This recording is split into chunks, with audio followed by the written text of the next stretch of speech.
Social media के तमाम हमारे फॉलोअर्स का बहुत बहुत स्वागत है। मैं अनुपम मिश्रा हूं और मेरे साथ कुछ खास मेहमान हैं। आज जिस मसले पर हम चर्चा करने के लिए आपके बीच हैं वो मसला इसलिए भी जरूरी है क्योंकि वो मसला आपसे भी जुड़ा हुआ है और हमसे भी जुड़ा हुआ है।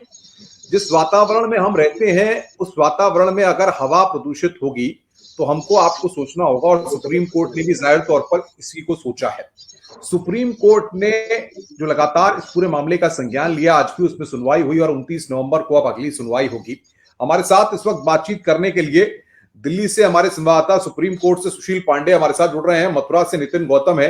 नितिन गौतम से हम गोवर्धन मॉडल को समझेंगे, जिस गोवर्धन मॉडल का जिक्र आज सुप्रीम कोर्ट ने किया। सुप्रीम कोर्ट का कहना है कि गोवर्धन मॉडल को अगर अपनाया जाए तो वायु प्रदूषण पर लगाम लग सकती है। खासतौर पे हमने मनोहर जी को बुलाया है जो कि पर्यावरणविद हैं। उनसे भी हम तमाम चीजों को आज समझेंगे और उनसे भी बातचीत करके ये समझना चाहेंगे कि आखिर ये गोवर्धन मॉडल, जैसा कि नितिन बताएंगे हमें कि इस मॉडल में क्या कुछ चीजें हैं। सबसे पहले सुशील आपके पास आ रहा हूं। ये गोवर्धन मॉडल की बात हो रही है, सुप्रीम कोर्ट ने आज कहा है पराली का सुप्रीम समाधान निकालने की कोशिश की गई है। बताइए जरा सुप्रीम कोर्ट ने आज किन बातों का जिक्र किया। जी देखिए अनुपम, सबसे महत्वपूर्ण बात सुप्रीम कोर्ट में वायु प्रदूषण को लेकर था, जिस पर कंसर्न शायद सुप्रीम कोर्ट को भी था। हालांकि सुप्रीम कोर्ट के समक्ष कई बातें रखी गई अनुपम प्रदूषण को रोकने को लेकर, जिसमें केंद्र सरकार की तरफ से ये बताया गया और कहा गया कि कंस्ट्रक्शन साइट्स को उन्होंने अभी बंद कर रखा है, स्कूल्स बंद हैं। लेकिन जस्टिस सूर्यकांत जो चीफ जस्टिस के साथ बैठे हुए थे, जस्टिस चंद्रचूड़ के साथ, जब पराली के मामले पर सुप्रीम कोर्ट में सुनवाई हुई और ये बताया गया पराली कहीं ना कहीं किसानों के द्वारा जो जलाई जाती है वो कहीं ना कहीं एक बड़ी समस्या आने वाले समय में बन सकती है, लिहाजा सरकार एक कार्य योजना बनाए और किसानों को ये समझाने की कोशिश करे कि वो पराली ना जलाएं।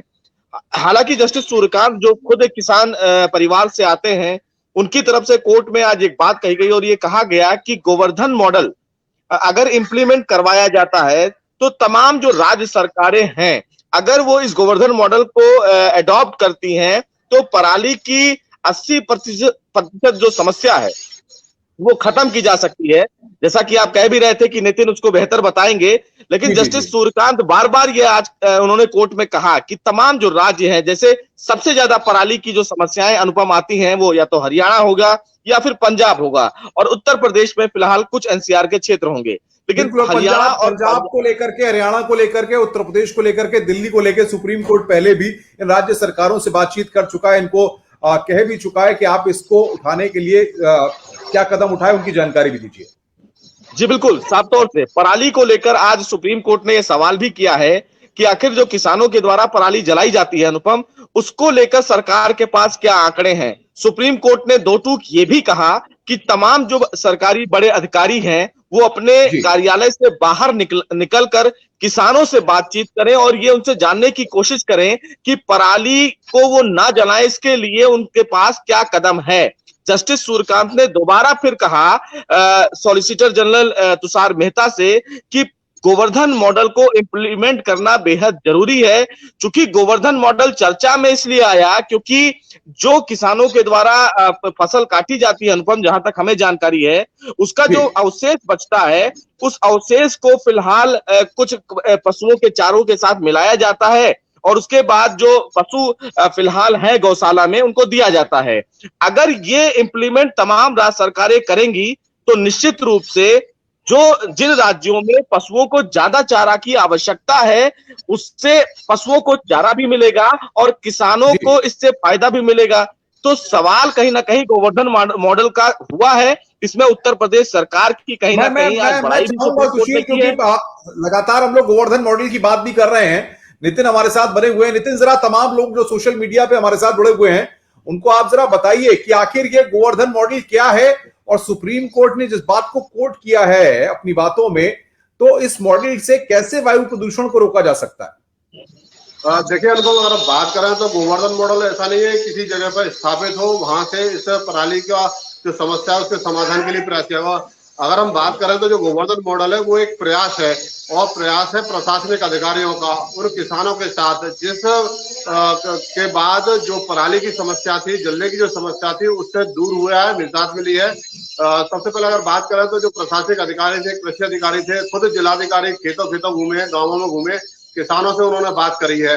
तो किसानों को उन्होंने कोई नहीं प्रेरित किया और प्रेरित इस बात के लिए किया है कि पराली जलाने से जो प्रदूषण होता है वो हमारे स्वास्थ्य के लिए हानिकारक है, लिहाजा इस पराली को न जलाया जाए और इस पराली को पहले एक जगह पे इकट्ठा किया जाता है और उसके बाद फिर इसको खाद के रूप में बनाया जाता है और उसके बाद खेतों में फिर इसको इस्तेमाल किया जाता है। अगर इसके बावजूद भी पराली बचती है तो उस पराली को प्रशासनिक अधिकारियों ने किसानों के सहयोग से जो आसपास की जो गौशालाएं थी उनमें भिजवाया, बड़ी मात्रा में उसको भिजवाया है, जिसके चलते मथुरा में जो है पराली जलाने के मामले काफी कम हुए हैं और इसी वजह से जो मथुरा का जो अगर अपन बात करें जो वायु प्रदूषण लेवल है वो काफी कम रहा है और प्रदूषण का इस बार कम असर देखने को मिला है, क्योंकि पराली जलने की जो समस्या मथुरा में काफी हद तक होती थी वो इस बार देखने को नहीं मिली है। तो लिहाजा कहा जा सकता है कि जो गोवर्धन मॉडल है वो एक प्रयास है और प्रयास है सार्थक होने का, तभी इस बात की चर्चा सुप्रीम कोर्ट में हुई है। इसके लिए जो प्रदूषण है उसके लिए, वायु प्रदूषण है उसके लिए लोगों को जागरूक होना पड़ेगा। इस बात का गोवर्धन मॉडल लोगों को प्रेरित करता है कि आप अगर जागरूक होंगे अपने स्वास्थ्य के प्रति, अपने वातावरण के प्रति, तो आपको एक पहल करनी पड़ेगी और उस पहल का परिणाम, सार्थक परिणाम आपको मिलेगा। जी बिल्कुल नितिन, लेकिन सबसे बड़ी बात यह है कि इस दिशा में गोवर्धन मॉडल का जो कोर्ट ने जिक्र किया है, जरा बताइए कि उस मॉडल को कैसे कारगर माना जाए। अगर बाकी राज्यों को वही मॉडल अडॉप्ट करना हो तो उसके लिए अपने यहाँ क्या करना होगा, क्या क्या प्रोसेस क्या है, उसको जरा आप बताइए ताकि हम, मनोहर जी भी हमारे साथ हैं या तमाम लोग जो सोशल मीडिया पे हमें सुन रहे हैं, वो गोवर्धन मॉडल की वास्तविकता को समझ पाए और इसका वायु प्रदूषण पर कैसे प्रभाव नहीं पड़ेगा।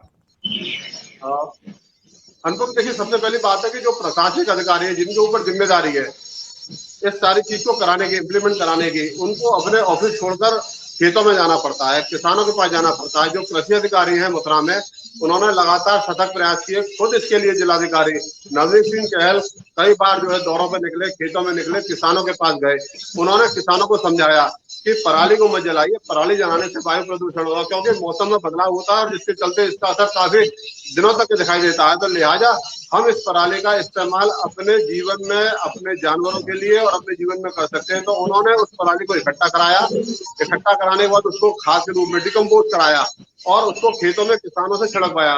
करीब 22,000 जो है, बात करें लीटर जो है, उन्होंने खाद किसानों को, जो गोवर्धन मॉडल था वहाँ किसानों को उन्होंने, जो कृषि अधिकारी है उन्होंने डिकम्पोज कराया, खेतों में उसको छिड़कवाया और उसके बाद जो पराली बची थी उस सारी पराली को इकट्ठा करके जो आश्रय सदन बने हुए, गौशाला बनी हुई है, उन गौशालाओं में भिजवाया।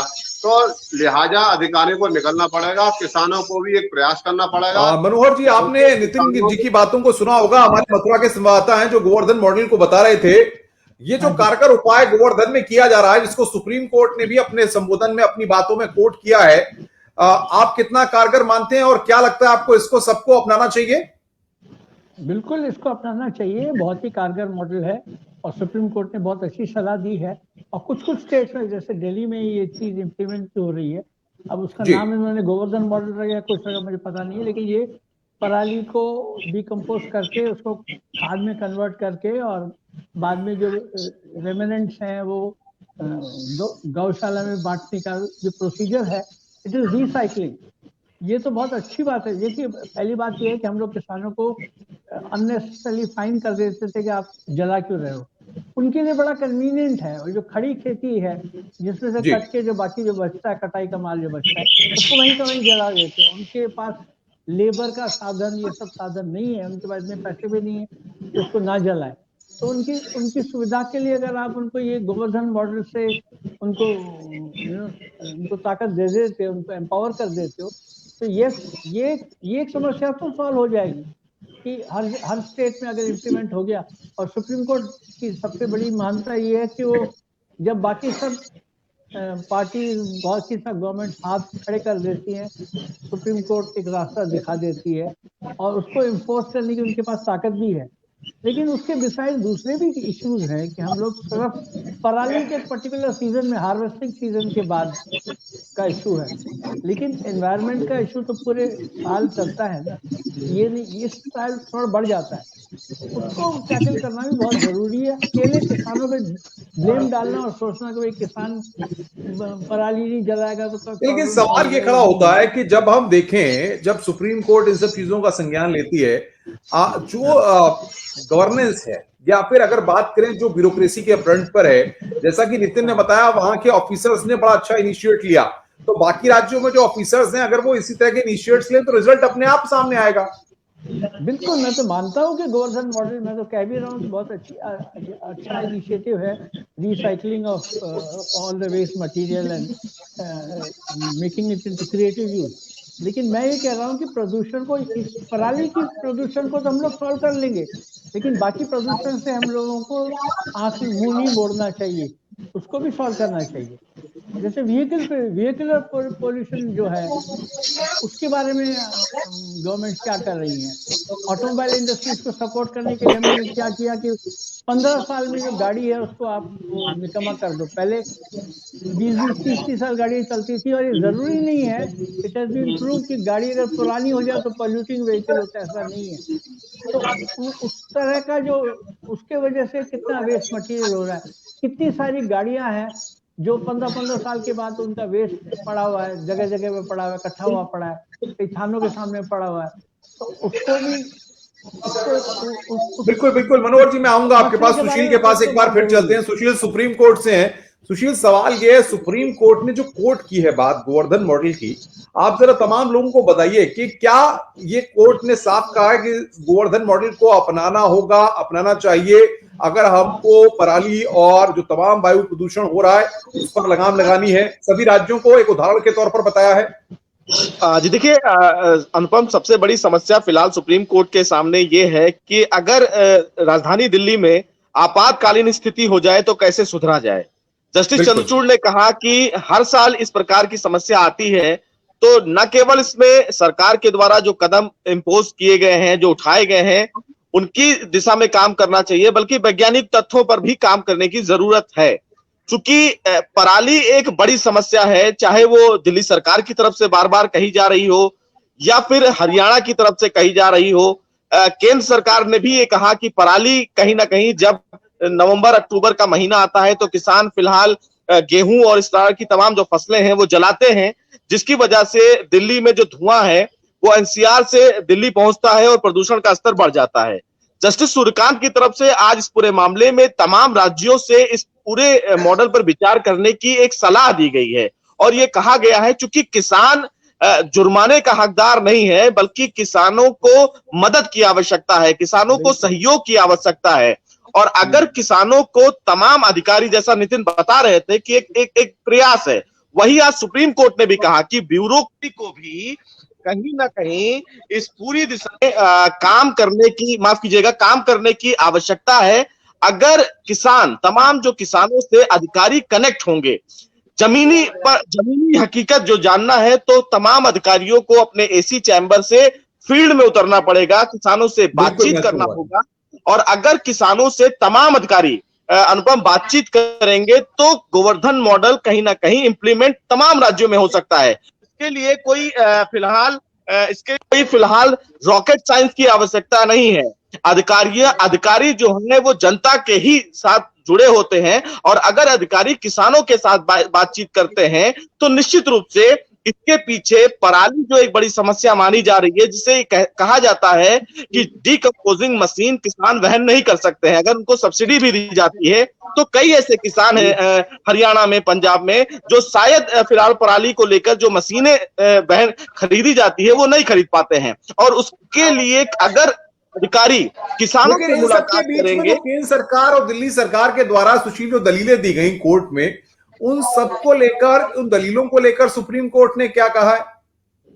जी देखिए, केंद्र सरकार और दिल्ली सरकार की तरफ से पिछली सुनवाई के दौरान भी ये कहा गया कि उनकी तरफ से तमाम जो फिलहाल कदम है वो उठाए गए हैं। उन्होंने फिलहाल वर्क फ्रॉम होम इंप्लीमेंट किया है। दिल्ली सरकार ने कहा कार पूलिंग की व्यवस्था की गई है, स्कूल्स बंद कर दिए गए हैं, कंस्ट्रक्शन साइट्स बंद कर दिए गए हैं, सीएनजी और क्लस्टर बसों की संख्या बढ़ा दी गई है, सड़कों पर जो ट्रैफिक पुलिस है उनकी संख्या बढ़ा दी गई है ताकि जो ट्रैफिक है वो स्मूथ किया जाए, और जो पार्किंग स्लॉट्स हैं जहां पर पार्किंग होती है वहां पर जो फेयर है वो इंक्रीज कर दिया गया है ताकि ज्यादा से ज्यादा लोग जो है वो पब्लिक कन्वेंस का प्रयोग करें, पार्किंग का यूज ज्यादा ना करें। लेकिन बड़ा सवाल इस मामले में ये है कि सरकारें हरकत में तब आती हैं जब प्रदूषण हमें चारों तरफ से घेर लेता है। अगर सरकारें समय रहते प्रदूषण को रोकने के लिए काम करें तो निश्चित रूप से ये कोई बड़ी समस्या नहीं है। बार बार ये कहा भी जाता है कि हम राष्ट्रीय राजधानी में रहते हैं। मनोहर जी, सुशील जिस बात को कह रहे हैं कि सरकारें अगर लगातार कदम उठाएं तो शायद ये स्थितियां आए नहीं, और अगर अधिकारी अपनी जिम्मेदारी को समझें तो शायद इस तरह के हालात पैदा भी ना हो। देखिए, वो हर एक अधिकारी को अपना अपना जो काम करना ही चाहिए, उसमें कोई शक नहीं है, लेकिन इसको एक बहुत ब्रॉड व्यू में देखना भी बहुत जरूरी है। ये तो अभी क्योंकि इस टाइम पे प्रदूषण बहुत ज्यादा है, तो ये पराली के जलाने का समय है, ठीक है, तो सारा दोष जो है पराली पे जा रहा है। लेकिन इसके बाद आगे का प्लान तो ये तो है नहीं कि सीजन का ही प्लान है, प्लान तो पूरे साल का बनाना है, हर वर्ष का बनाना है। तो आपको पॉल्यूशन को खत्म करने के जो दूसरे तरीके हैं उसके बारे में सोचना पड़ेगा। बाकी और क्या क्या चीजें हैं जिसकी वजह से पॉल्यूशन होता है और क्या क्या मेजर्स है, जैसे इंडस्ट्रियल पॉल्यूशन है, जैसे रिवर पॉल्यूशन भी एक तरह का इफेक्ट करती है एनवायरनमेंट को बुरी तरह से, क्योंकि तो इन सारे प्रोडक्ट्स को किस तरह से वेस्ट का डिस्पोजल कैसे होना चाहिए, वेस्ट को जलाना नहीं चाहिए, वेस्ट का कैसे उसको डिस्ट्रॉय किया जाए, नॉन डिस्ट्रक्टिव वे। बिल्कुल मनोहर जी, बड़ी महत्वपूर्ण बात आप कह रहे हैं। नितिन भी हमारे साथ बने हुए हैं। नितिन, क्या अभी भी गोवर्धन मॉडल वहां पर काम कर रहा है? जिस तरीके से बाकी जगहों पर प्रदूषण है, क्या वहां की स्थिति है प्रदूषण की, और क्या वाकई में गोवर्धन मॉडल कारगर साबित हो रहा है जिसका सुप्रीम कोर्ट ने जिक्र किया? बताइए, आप ग्राउंड पर हैं, आप वहां से वास्तविकता तमाम लोगों को बता सकते हैं। देखिए अनुभव, अगर बात करी जाए तो वो जो गोवर्धन मॉडल है वो वास्तव में कहीं ना कहीं जो एक प्रयास था लोगों का और अधिकारियों का, क्योंकि देखिए सबसे बड़े पराली के लिए अगर कहीं बात आती है तो सबसे पहले किसान को जिम्मेदार ठहरा दिया जाता है। किसान के सामने कोई समस्या है, किसान फसल काटता है, उसका जो अवशेष बचता है उसको वो कहाँ ले जाए? जब प्रशासनिक अधिकारी किसानों को मदद करेंगे, जो अवशेष बचा है उसको ले जाने में मदद करेंगे, साथ ही जो उसको जो अवशेष है उसको किसान को पैसा मिलेगा उल्टा, तो वो पराली क्यों जलाएगा? तो लिहाजा इस सारे मामले में जब अधिकारियों ने पहल करी, अधिकारी खुद किसानों के पास गए, जो फसल का अवशेष था उस अवशेष के बदले में उनको पैसा मिला, साथ ही उनको खाद मिला, तो किसानों ने वो एक प्रयास जो अधिकारियों के द्वारा किया जा रहा था, बताया जा रहा था, उसको उन्होंने इम्प्लीमेंट किया, और उसका परिणाम ये है कि आज सार्थक परिणाम है जिसकी चर्चा आज सुप्रीम कोर्ट में भी हो रही है। तो लिहाजा अगर पराली की समस्या से निपटना है, वायु प्रदूषण की समस्या से निपटना है, तो गोवर्धन मॉडल जो है उसको अन्य राज्यों हैं, जो समीपवर्ती राज्य हैं, उनको इसको अपनाना पड़ेगा। अधिकारियों को अपने कमरों से निकलना पड़ेगा, किसानों को समझाना पड़ेगा और एक प्रयास करना पड़ेगा। उसका परिणाम जो है हम लोगों को दिखाई देगा, और जो मानवीय जीवन है वो कहीं ना कहीं जिस तरीके से बाधित होता है, हर साल हम देखते हैं अक्टूबर नवंबर में समस्या सामने आती है और मानवीय जीवन कहीं ना कहीं उससे प्रभावित होता है। तो लिहाजा इन सब चीजों को करना आदमी को ही पड़ेगा और अधिकारियों को उसको इम्प्लीमेंट कराना पड़ेगा। कड़ाई के साथ कराए चाहे उसको समझा के कराए। तो जो गोवर्धन मॉडल है इसमें कड़ाई का प्रयोग न होते हुए समझाने का प्रयास हो रहा है, उसी का प्रयास है, और इसी बात के लिए आज सुप्रीम कोर्ट ने इसकी चर्चा करी है। जी अनुपम। बिल्कुल बिल्कुल सुशील, अब सुप्रीम कोर्ट 29 नवंबर को एक बार फिर इस मसले पर सुनवाई करेगा। अब इस दौरान 29 तारीख को कौन कौन से फैक्ट्स रखे जाएंगे, और क्या गोवर्धन मॉडल का जिक्र करते हुए कोर्ट ने इस बात को कहा है कि तमाम राज्य जो है उसको लेकर के देखें कि आखिर गोवर्धन मॉडल कैसे कारगर साबित हुआ है?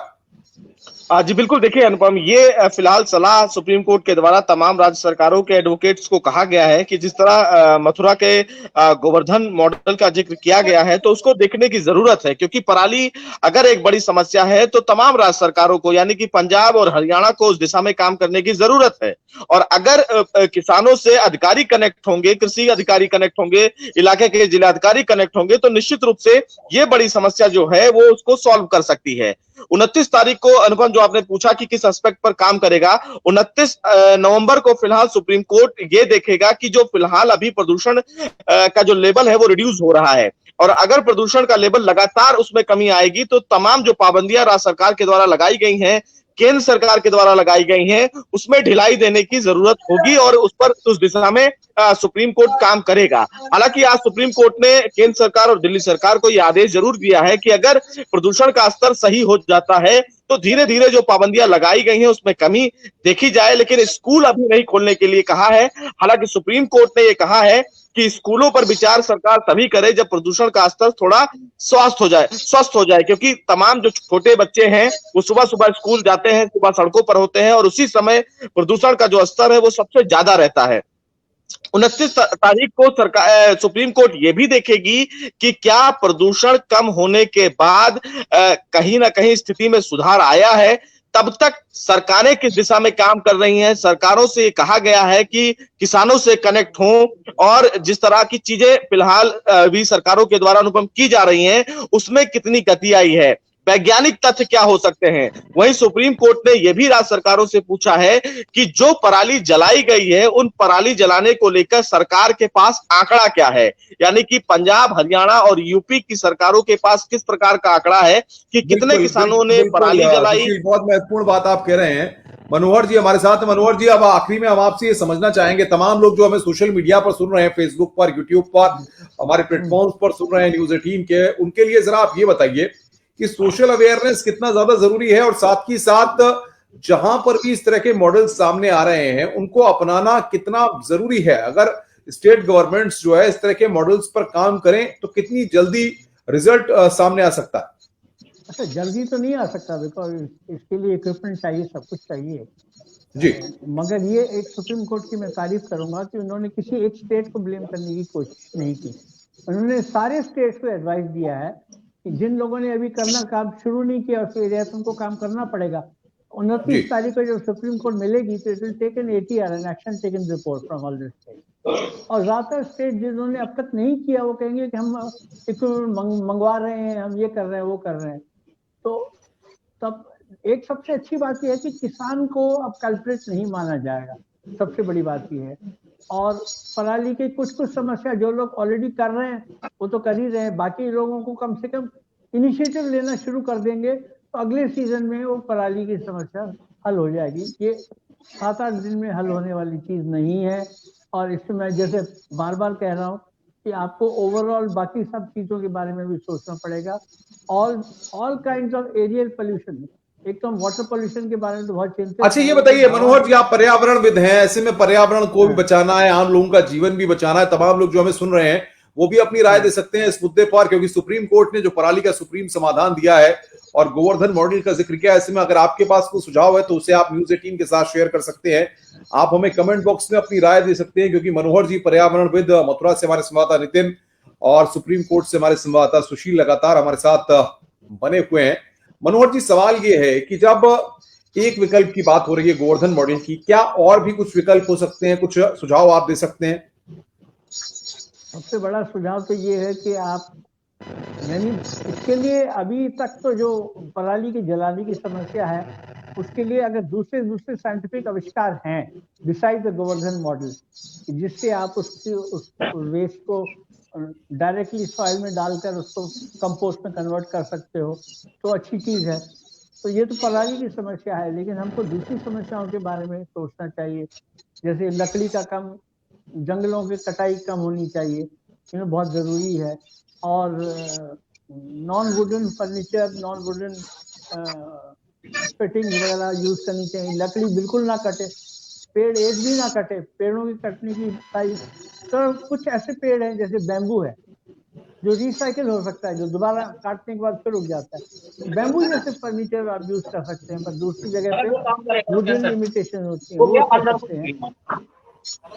हेलो, बिल्कुल, बहुत बहुत शुक्रिया आपका मनोहर जी, सुशील आपका, नितिन आपका हमारे साथ जुड़ने के लिए और विस्तार से इन चीजों को रखने के लिए, बताने के लिए। नितिन ने बड़ी अच्छी तरह से बताया किस तरीके से अफसरों ने वहां पर गोवर्धन मॉडल को इंप्लीमेंट किया है और जो कि काफी कारगर हो रहा है, जिसका सुप्रीम कोर्ट ने भी जिक्र किया। सुशील ने भी इस बात को कोट किया है। आपके पास अगर कोई राय है इस विषय पर, आप न्यूज 18 के डिजिटल प्लेटफॉर्म्स पर अपनी राय भी शेयर कर सकते हैं। हमारे साथ मनोहर जी जुड़े, आपका भी बहुत बहुत शुक्रिया मनोहर जी। आप पर्यावरणविद हैं, आपने तमाम बातों का जिक्र किया। जी जी, मेरा एक पेज है वन वर्ल्ड, ONEWORLD, उससे आप ऐसे सवाल पूछ सकते हो एनवायरमेंट। बिल्कुल, शुक्रिया आपका हमारे साथ जुड़ने के लिए और बातचीत करने के लिए। Thank you.